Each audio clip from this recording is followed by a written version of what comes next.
কেমন আছেন? আশা করছি আপনারা সবাই ভালো আছেন। আমিও ভালো আছি। দেখুন, এটা হচ্ছে আমাদের মাঠের জমি।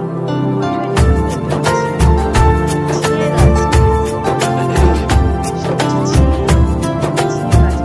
এটা দেখেন, এটা এরকম